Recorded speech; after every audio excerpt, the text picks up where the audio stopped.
안녕하세요. 금요일의 과학터치 도입 강연을 맡은 김경순입니다. 저는 금요일의 과학터치를 대구 지역에서 2009년부터 10년 이상 진행해온 대구 경북 여성과학기술인의 사무국장으로 근무하고 있습니다.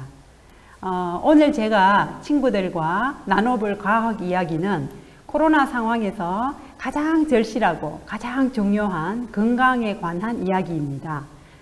우리가 먹은 음식들이 몸 밖으로 배설될 때까지 내 몸의 여러 장기들을 거치게 되는데요. 준비한 체험 키트는 음식물 소화 과정에 관한 것입니다. 친구들이 한번 재밌게 부모님들과 체험해 보면 될 것 같습니다. 그리고 친구들이 영상을 보면서 우리 몸이 얼마나 소중하고 중요한지를 내 몸을 구성하고 있는 세포 단위에서부터 알아가면 좋을 것 같아요. 무심코 먹은 음식과 간식들이 내 몸에 큰 영향을 미친다는 것을 알아가면 좋겠습니다.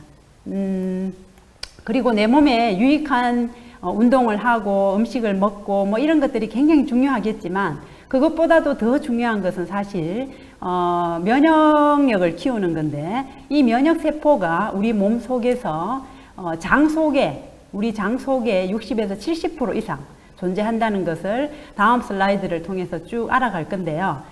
면역세포라는 것은 결국 비가 올 때 우산과도 같은 역할을 하는 것입니다. 자, 오늘 그러면 도입 강연을 시작해 보도록 하겠습니다. 제목은 장은 폐기물 저장소? NO! 면역 충전소. 이런 제목으로 시작을 해 보도록 하겠습니다. 자, 인체의 신비라는 측면에서 항상성이라는 용어를 먼저 알아볼 건데요.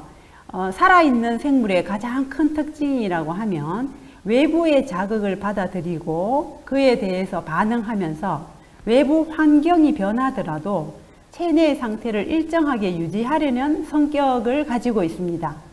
그래서 우리는 항상성을 가진다라는 말을 호메오스테시스라는 어원을 쓰는데, 어원을 살펴보면은 호메오라고 하면 same, 같다라는 의미고요. 스테이시스라 하면은 to stay, 그러니까 일정한 상태를 유지한다라는 그런 용어가 되겠습니다. 자, 그러면 우리 인체는 어떻게 항상성을 유지할까요? 한번 보겠습니다. 자, 그림에서처럼 굉장히 균형을 잡고 있는데요.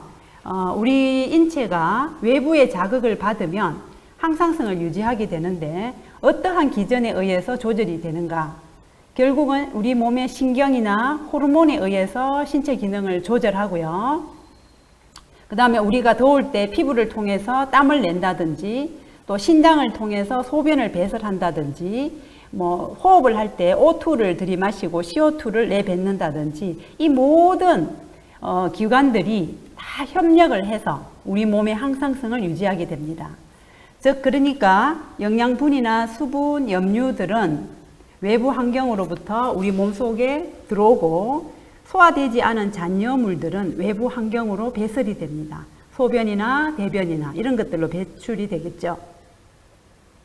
자, 그래서 인체의 구성 단위를 우리가 한번 보면은, 세포라고 하면은 친구들이 많이 들어봤을 겁니다. 가장 기본적인 단위고요. 그러나 이 세포는 우리 몸 속에 한 가지 형태로 존재하는 게 아니고 여러 형태로 존재하게 됩니다. 이런 세포들이 모여서 결국은 조직, 티슈가 되고 하나의 장기, 우리가 알고 있는, 친구들이 알고 있는 폐, 간, 위, 신장 이런 장기를 이루게 되고, 항상성을 유지하기 위해서는 기관이라는 시스템이라는 용어를 쓰는데, 호흡기계, 순환기계, 소화기계, 신경계, 면역계, 근골격계, 내분비계, 생식기계, 여러 가지 기관들이 우리 몸을 이루고 있죠. 자, 그러면 세포의 여러 가지 형태를 먼저 한번 보도록 하겠습니다. 자, 이 그림은요, 가장 친구들이 많이 받는 그림은 요 왼쪽 그림입니다. 그냥 세포의 형태는 이렇게 동그랗다라고 배웠을 거예요. 식물세포, 동물세포 차이점을 배웠을 건데, 저는 여기에서 세포의 형태가 이렇게 동그랗게만 있는 게 아니라 우리 근육을 이루는 세포, 근육세포는 이렇게 길쭉하게 생겨서 중간에 핵이 보입니다. 그 다음에 요 맨 끝에 있는 세포는 신경세포의 모양이죠. 신경세포의 모양은 끝에 굉장히 돌기들이 나와 있고요. 이런 돌기들을 통해서 이제 세포와 세포 사이에 소통을 하는데, 어릴 때부터 컴퓨터 게임에만 빠져 있다든지 아니면 여러 가지 경험을 못하고 한 가지 일에만 하는 친구들은 신경세포의 이런 돌기들이 좀 밋밋하고 좀 투박하게 생깁니다. 이렇게 예민하게 쪼글쪼글해서 소통을 잘하는 신경세포가 좋은 신경세포죠. 자, 그리고 밑에 있는 거는 우리 뼈를 이루는 골세포인데요. 요거는 골세포가 완성돼 가는 과정들을 나타내고, 오른쪽에 있는 요 그림은 파골세포라고 해서 이제 뼈를 이제 만드는 세포와 뼈를 이제 부숴서 없애는 그런 세포들로 구분이 되어 있습니다. 자, 그래서 우리의 가장 기본적인 세포의 여러 형태를 봤고, 이번에는 세포들이 모여서 조직을 이룬다라고 했는데, 조직의 여러 형태를 한번 보도록 하겠습니다. 자, 조직도 마찬가지로 우리가 근육을 이루는 요 근육 세포들이 모여서 근육 조직을 만든다고 했는데, 근육도 뼈에 붙어 있는 골격근, 심장을 이루는 심장근, 그 다음에 우리 이제 내장, 우리 소화장기라든지 이런 장기를 이루는 평활근 조직, 형태가 다 다르고, 세포의 모양도 다른 거죠. 그리고 요 밑에는 이제 신경 조직을 나타내는데, 신경 세포들이 모여서 신경 조직을 이룹니다. 자, 그러면 우리가 소화기관을 알아볼 건데요. 우리가 먹는 음식들이 지나가는 길은 친구가 잘 알듯이 입에서부터 출발해서 식도를 지나서 위, 췌장, 소장을 지나서 필요 없는 것들은 대장에서 배출이 되죠.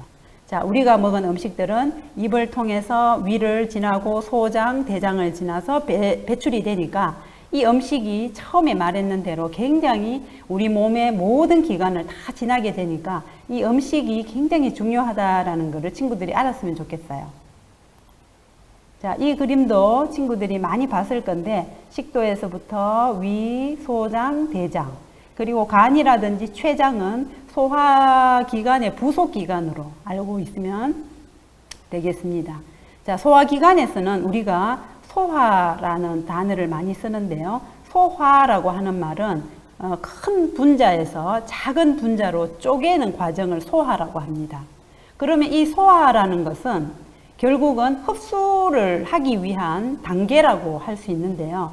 우리 입에서부터 이제 큰 음식들이 들어오면은 작은 분자로 쪼개서 분해해서 결국은 흡수라는 말은 혈관 안으로 넣어주는 과정이죠.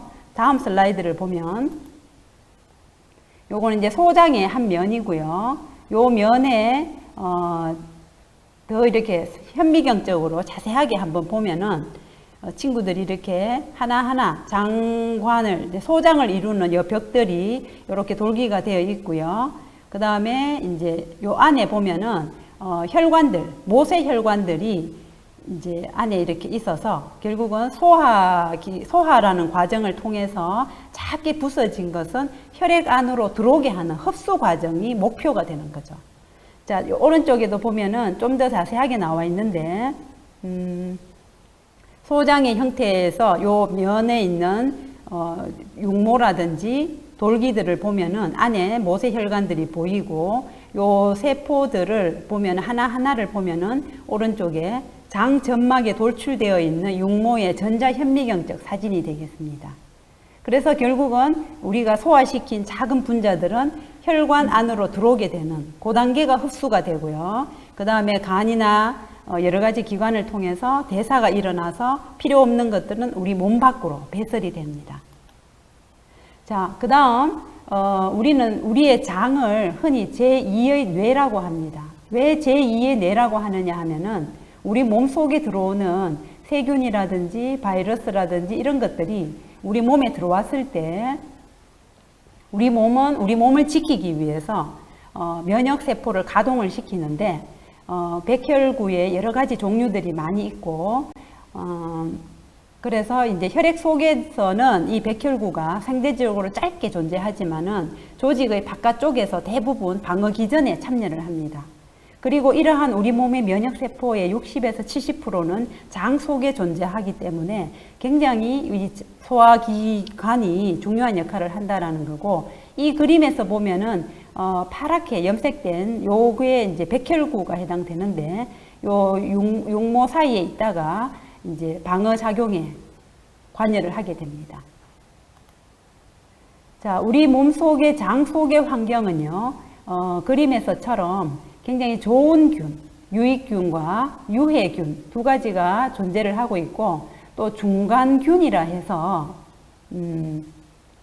우리 몸 속에는 나쁜 균, 좋은 균, 중간균, 이 중간균은 이 장의 환경에 따라서 유익균이 많은 환경에서는 얘 중간균이 유익균으로 가고, 그 다음에 유해균이 많은 장 속의 환경에서는 이 중간균이 유해균으로 가버리기 때문에 중간균의 역할이 중요한데, 얘의 역할을 좌우하는 것은 우리가 바로 먹는 음식들에 의해서 장내 환경을 좋게 바꾸면은 이 중간균들은 유익균으로 변하게 되는 겁니다.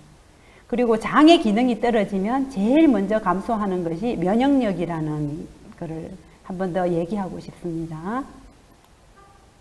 자, 그 다음에는 친구들이 지금까지 우리 몸속을 이렇게 여행을 해봤는데, LG 사이언스랜드의 호기심 해결사에 나오는 내용인데요. 질문들을 한번 해볼게요. 대변은 왜 항상 갈색일까요? 라는 친구들이 궁금증을 가지는데, 대변 색깔은 왜 갈색일까? 물론 질환에 따라서 대변 색깔이 회백색이거나 금붉은색이 나올 수도 있지만, 대부분의 건강한 친구들의 대변은 갈색입니다. 그것은 담즙 때문인데요. 담즙에는 빌리루빈이라는 녹황색의 담즙 색소가 있고, 장 속의 세균에 의해서 변화되어서 갈색으로 나타납니다. 그리고 친구들이 먹는 음식에 따라서 변의 색깔은 달라지기 때문에 친구들이 대변 색깔이나 모양을 보면서 내 건강을 체크해 볼 수가 있겠죠. 자, 다음 슬라이드를 보면서 퀴즈를 한 번 더 풀어볼게요. 대변에는 영양분이 남아있나요? 라는 친구들 질문인데, 자, 대변에는 장의 세균들이 한 34%, 그 다음에 장의 표피 조직들이 떨어져 나와서 한 32%, 그리고 음식물의 찌꺼기가 34% 정도. 그래서 영양분은 없고요. 그러면 대변에는 왜 냄새가 나느냐 하면은 세균의 배설물 때문입니다. 자, 그러면 소변은 어떻게 만들어지나요? 라는 친구들이 있는데요. 소변은 우리 등 뒤쪽에 신장, 즉 콩팥이라고 하는 장기가 있는데, 대량의 혈액을 여과해서 필요 없는 성분을 소변으로 배출하는데요. 대부분 혈액으로 다시 재이용이 되고, 소변으로 배출되는 양은 0.1% 정도입니다. 결국은 이제 신장을 통해서 99.9%는 혈액으로 다시 재활용되고, 소변으로 배출되는 양은 0.1%에 해당하는데, 신장에서 만들어진 소변은 요 관을 통해서 방광에 도착하고, 방광은 풍선처럼 신축성 좋은 근육으로 된 주머니이기 때문에 소변 저장소가 되겠습니다. 자, 그러면 소변을 오래 참으면 병에 걸리나요? 라고 친구들이 궁금해 하는데, 자, 방광이 소변으로 꽉 차게 돼서 우리의 뇌가 소변이 마렵다라고 느끼게 되면 골반 근육이 수축해서 방광을 짜고, 요도 쪽에 근육이 이완되면서 소변이 나오게 됩니다.